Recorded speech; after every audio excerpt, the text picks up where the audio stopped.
Olá, boa noite. Vamos aos destaques do Jornal da Fonte. Lançado o Código do Contribuinte, o documento estabelece direitos, garantias e obrigações de quem paga impostos no estado de Goiás. Polícia prende mais uma quadrilha de assaltantes de carro. 7 veículos foram recuperados. Policiais federais paralisam atividades e fazem protesto em Goiânia. Número de menores flagrados em trabalho escravo cresceu mais de 400% no último ano. E ainda a quantidade de acidentes assusta goianiense. Sexta-feira, 7 de fevereiro de 2014, o Jornal da Fonte já está no ar.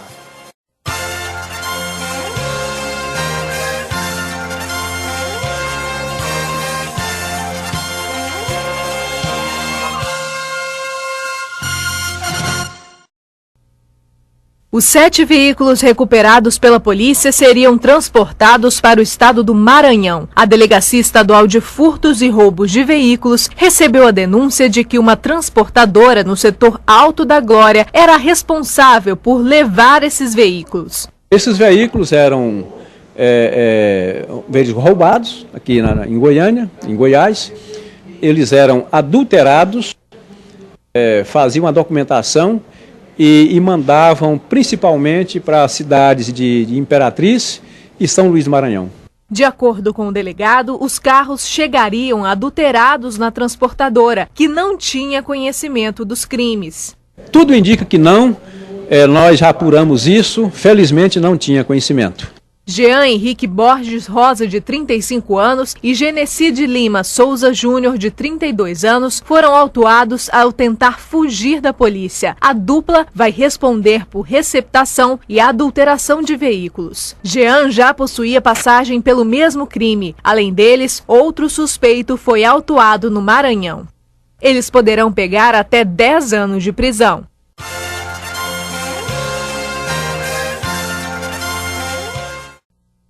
Luiz Alves de Lima, de 56 anos, confessou ter matado a mulher com quem foi casado por 30 anos e tem 2 filhas, com vários golpes de martelo na cabeça. O crime foi motivado por uma suposta traição por parte de Kátia Pires, de 47 anos. Ela chegou a confessar para mim que estava saindo com ele, que gostava dele, amava ele. Estava ficando com ele até em cima de minha cama. A alegação do seu Luiz é de que havia uma traição por parte da vítima, né? E diante dessa traição, ele não conseguiu aceitar este fato, inclusive uma intenção manifestada de separação por parte da vítima, ele não aceitou, aguardou um momento em que ela entrou para o banheiro para tomar um banho e a abordou, desferindo vários golpes com um martelo na cabeça da mesma. Após cometer o crime em agosto do ano passado, o funcionário público se apresentou espontaneamente em uma delegacia e foi liberado. A prisão do suspeito ocorreu após ele se mudar do endereço informado à polícia. A partir de então, ele passou a ser considerado com endereço incerto e não sabido. Este fator, aliado à crueldade com que ele cometeu o crime contra a vítima, foi motivo suficiente para que o Poder Judiciário decretasse a prisão preventiva do mesmo. Este não foi o primeiro assassinato cometido por Luiz. Para surpresa da polícia, ele confessou também que há mais de 30 anos matou a primeira esposa no estado de Pernambuco. Já com a imprensa, ele não quis comentar o primeiro assassinato. Não foi possível localizar formalmente esse procedimento, mas o próprio autuado confessou que tirou a vida de sua primeira esposa, posteriormente conseguiu uma liberdade mediante alvará de soltura e veio embora para o estado de Goiás e nunca mais acompanhou esse processo. Eu não gostaria de falar a respeito disso aí não, só a respeito dessa mesmo. Luiz deverá responder por homicídio triplamente qualificado e pode pegar até 30 anos de prisão.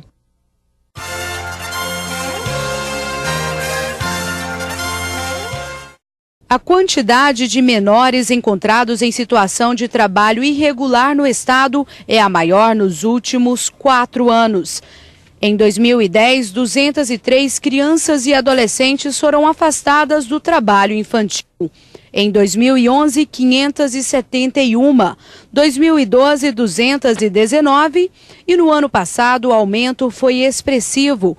894 menores sob condições de exploração infantil, sendo 32 crianças com idade entre 5 a 9 anos, a maioria de 10 a 15 15 e 341 adolescentes na faixa etária dos 16 e 17 anos. O Ministério do Trabalho, no ano de 2013, na sua atuação, conseguiu afastar do trabalho irregular 894 crianças.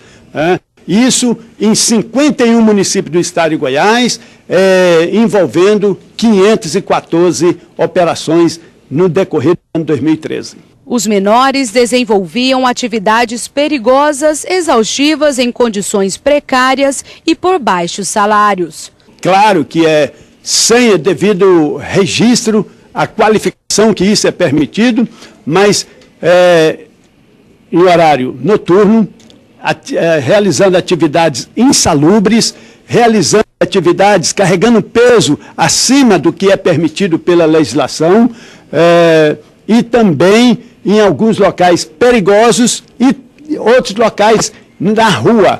Goiás é o segundo estado com maior afastamento de crianças e adolescentes em trabalho ilegal. Mais de 500 empresas foram autuadas e os menores encaminhados à assistência social dos municípios. Com as empresas nós emitimos multas e tenho aqui um relatório da quantidade de multas e eu digo, as multas são bem severas e inclusive em alguma situação coloca as empresas em situação de não poder estar participando de concorrência pública, de contrato com o governo e sequer liberação de recursos financeiros junto a qualquer verba pública federal ou estadual, qualquer verba pública.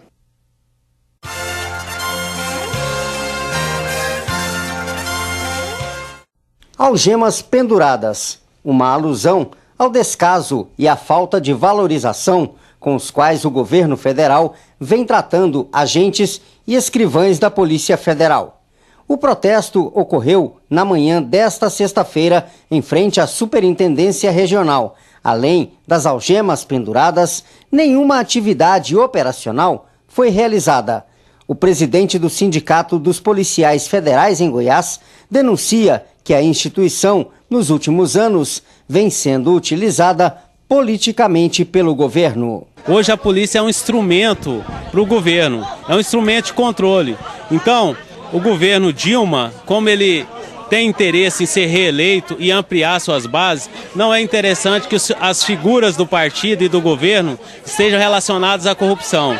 O sindicalista conta ainda, através deste gráfico, que houve queda no número de investigados por corrupção que integram o governo nos últimos 7 anos. O governo quer saber quem é investigado, o que está se investigando previamente. Então, nós viemos aqui denunciar esse controle.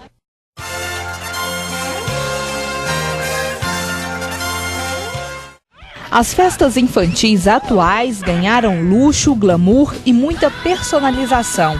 O aniversário de uma criança se tornou um grande evento que deve ser pensado e bem planejado. Muitas mães gostam da mesa comercial, mas a maioria gosta de ter cenários, de temas exclusivos, de uma decoração que vai chamar a atenção, uma proporção tipo de casamento mesmo está tomando. Lindas mesas com temas específicos, enfeitadas com doces decorados, flores, cores e luzes, tornam a decoração o grande espetáculo da festa.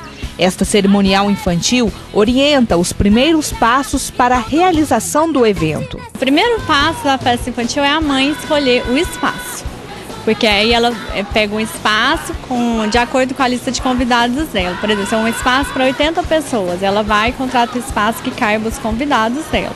E o segundo passo é a decoração. Aí ela decide, eu quero um tema mais comercial. Não, eu quero uma festa exclusiva. Aí ela define a decoração com a decoradora e a decoradora faz o orçamento dela de acordo com o espaço. E depois é a contratação de doces, de mimos, de lembrancinhas, de oficina. Tem mãe que gosta de ter oficina na festa, foto, filmagem.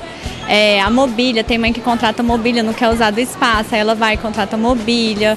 Mesmo com todo luxo, com mesas enormes, barzinhos com drinks sem álcool para crianças e muitas outras coisas, é possível realizar uma bela festa com produtos e serviços com perfis econômicos, principalmente por causa do crescimento das empresas que prestam serviço neste segmento. O mercado de Goiânia cresceu assim 70% do ano passado para cá, assim, deu uma crescida, uma expansão enorme. Então a mãe tem várias opções, tem vários espaços de festa, tem vários decoradores, tem opção para todos os bolsos. Importante demais para ele, que ele pode não lembrar agora, mas ele vai olhar nos álbuns depois e ver tudo prontinho.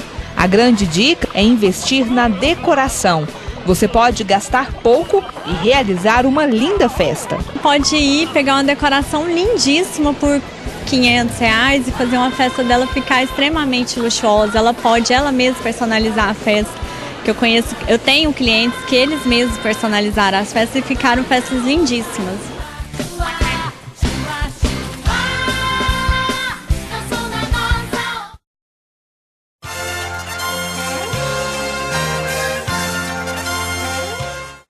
Nesta empresa de recrutamento são oferecidas centenas de vagas para temporários, serviços terceirizados e estagiários. 56% das vagas, ou seja, mais da metade, são para serviços temporários na área operacional. De acordo com a executiva da empresa, existem mais vagas que candidatos para ocupá-las. E o problema não é apenas falta de qualificação. Existem dois fatores, na minha visão. A falta de qualificação profissional para vagas específicas que necessitam de uma qualificação. E existe também as vagas que não necessitam de qualificação, mas os funcionários não querem essas vagas. Não veem resultados para essas vagas. Carlos estava desempregado há 6 meses, mas não estava parado. Fazia bicos na área de construção civil. Agora resolveu buscar um emprego fixo e não teve dificuldade para encontrar. Na carteira é mais melhor, fichado. Teve dificuldade para conseguir, não? Não. Jonatas está desempregado há 2 meses e tem buscado outra vaga no mercado de trabalho, mas sabe que qualificação conta muito na hora de buscar um emprego. Fazer uma faculdade ou administração, que o ramo do almoxerifado também tem quase isso, né? Então seria uma experiência. É algo que você pensa para conseguir crescer? No futuro, mais para frente eu quero fazer. Silvana chama a atenção dos candidatos à vaga para as vantagens do emprego temporário, que pode ser muito melhor que um fixo. Às vezes a gente liga para alguns candidatos, eles falam, mas temporário, vai ficar pouco tempo. O desconhecimento é que a mão de obra temporária, ela gera fundo de garantia proporcional, 13º proporcional, férias, mais 1/3 proporcional. Se os funcionários tivessem conhecimento do que é a mão de obra temporária, eles iriam gostar de trabalhar como temporários nas empresas.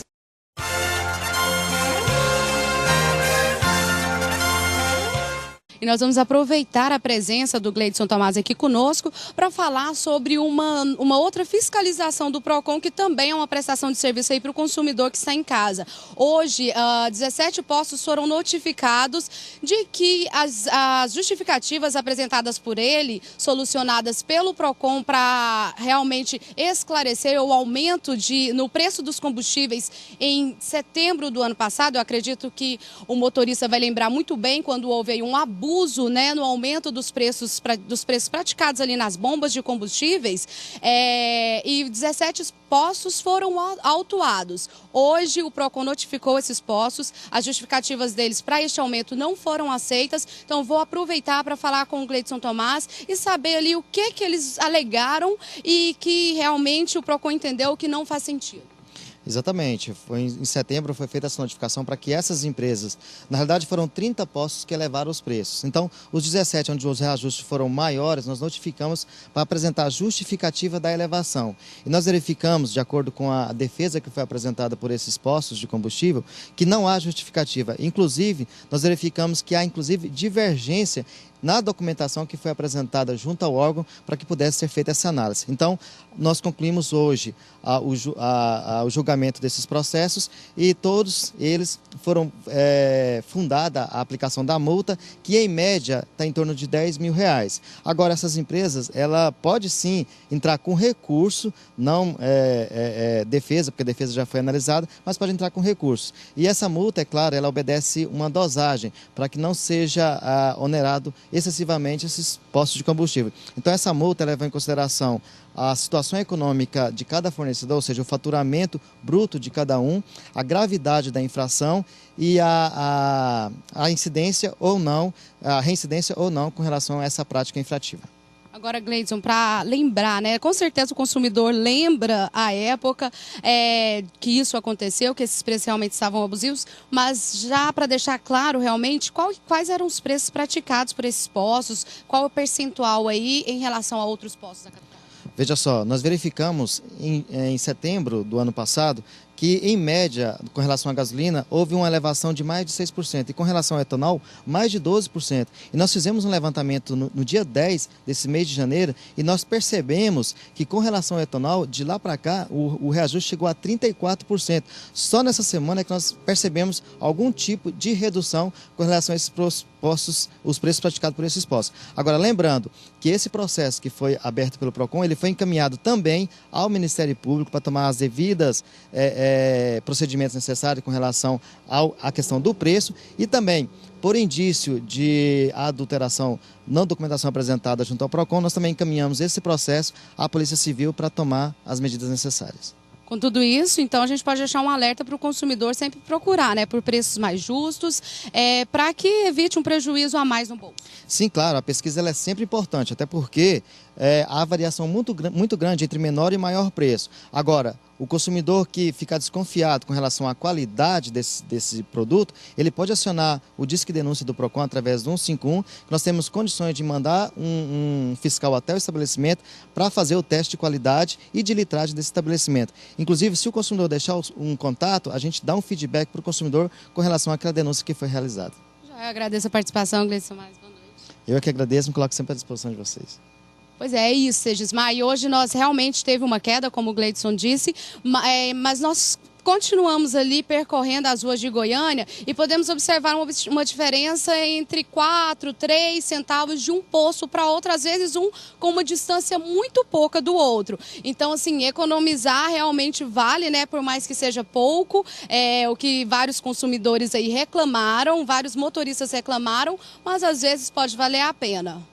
Com certeza, Cristiane Rodrigues, é importante ressaltar também ao nosso espectador que desde o ano passado, quando o PROCON lançou essa notificação desses 17 postos de combustíveis, a nossa equipe de jornalismo esteve lá no PROCON, fez a matéria e nós continuamos ao longo desses meses acompanhando e trouxemos a notícia agora para você, espectador, atualizada com o gerente de pesquisas e cálculos do PROCON, e continuaremos ainda com esse assunto se precisar.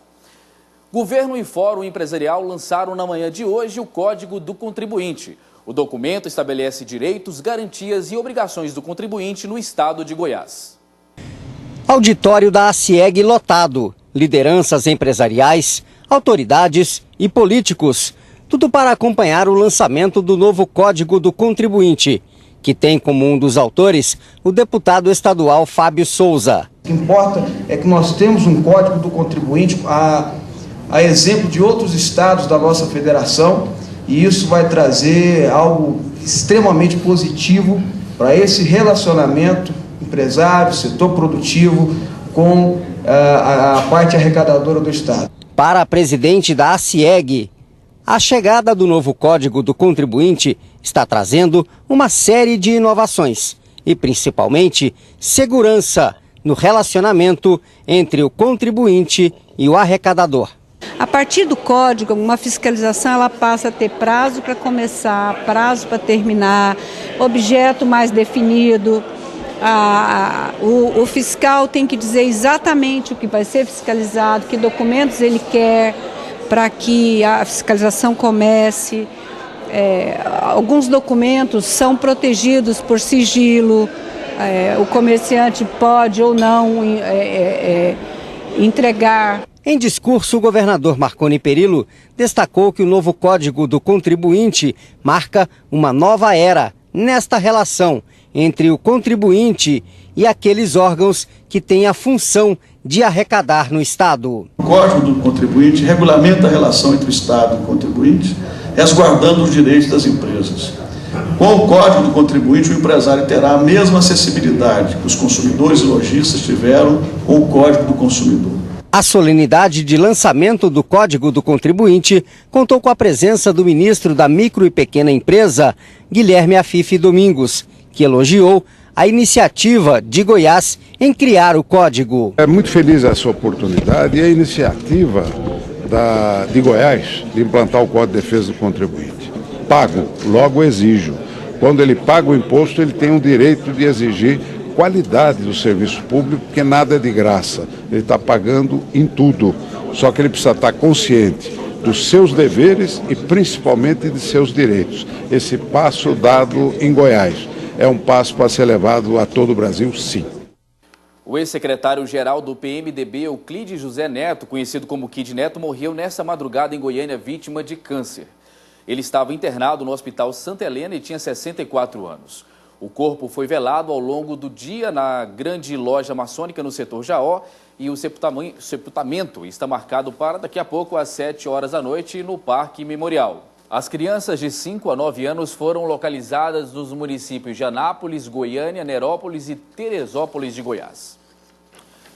E com uma das maiores frotas de veículos proporcionais do Brasil, o trânsito de Goiânia tem se tornado cada vez mais violento.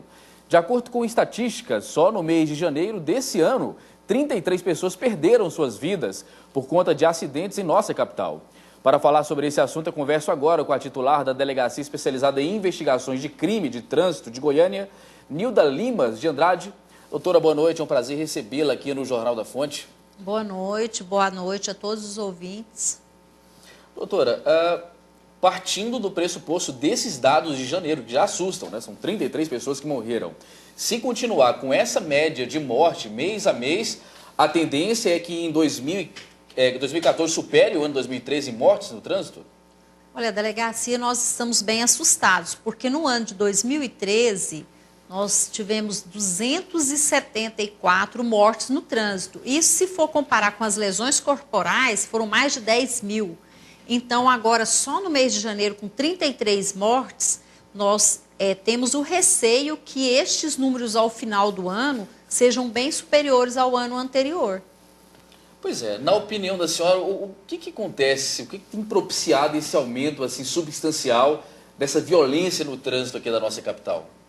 No meu ponto de vista, e até dos estudiosos do assunto, é falta de investimento no transporte público. Hoje é notório, qualquer pessoa, se você anda nas ruas de Goiânia, a pessoa vai ver, qualquer pessoa está andando num carro sozinho. Aquela pessoa, se tivesse um transporte público de qualidade, ela não necessitaria de um transporte particular, ela poderia utilizar o transporte público. Então, eu acredito que para a melhoria do trânsito tem que ter investimento de políticas públicas no sentido de melhorar a fiscalização porque é lógico que se a pessoa ela sente no bolso o peso de uma imprudência, consequentemente ela vai ter um freio próprio. Outra questão é melhorar a engenharia de tráfego da nossa cidade. Quer dizer, aumentou-se muito a frota, não se aumentou as políticas no sentido de melhorar a mobilidade em Goiânia.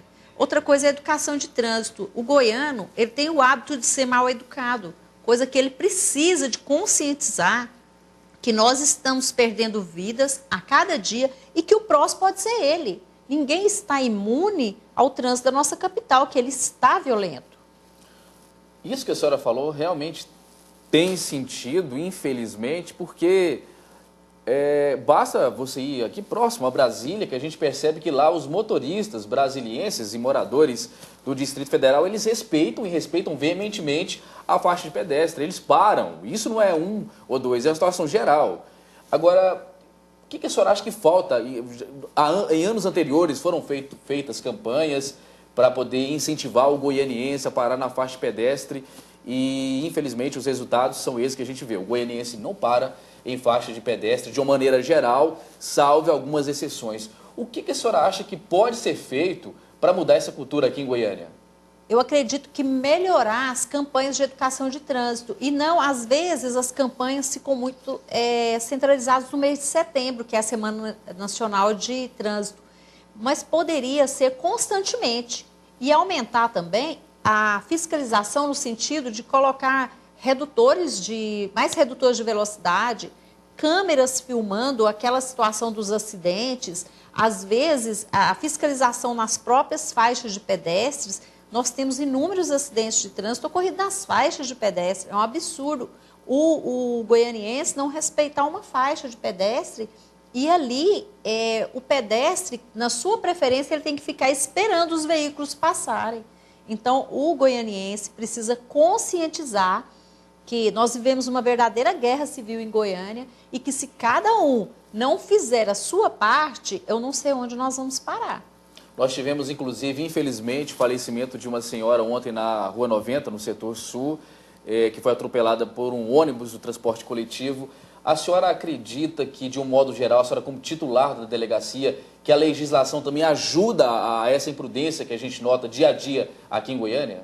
Olha, nós temos tentado coibir esta prática no sentido de que, como o crime de homicídio praticado no trânsito a pena de até 4 anos, no caso, se houver embriaguez ao volante, um excesso de velocidade, falta de CNH, nós autuamos essas pessoas e as indiciamos pelo Código Penal, onde a pena vai de 6 a 20. Então, essa pessoa, e nós temos encontrado um apoio do Poder Judiciário no sentido de que essas pessoas, elas são levadas a júri. Constantemente estão pessoas respondendo no Tribunal do Júri pelas mortes que causaram.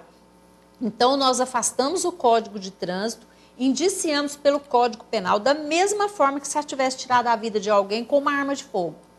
E realmente o veículo, a motocicleta, realmente é uma arma, pode se tornar uma arma se usar de maneira incorreta. Nós conversamos com a delegada titular da DICT, Nilda Lima de Andrade. Doutora, muito obrigado pelas informações, que esse ano a gente torce para que as ocorrências diminuam bruscamente, que as vidas sejam preservadas. A Polícia Civil também espera por isso e agradece a oportunidade, e a Delegacia de Crimes de Trânsito está à disposição de toda a sociedade.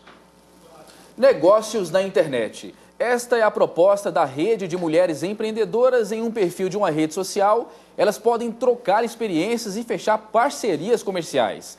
Veja mais detalhes na reportagem. Cresce cada vez mais o número de mulheres empreendedoras na região centro-oeste do país. Criada em outubro de 2013, a Rede Goiana da Mulher Empreendedora é uma plataforma para unir essas mulheres, informar e apoiar.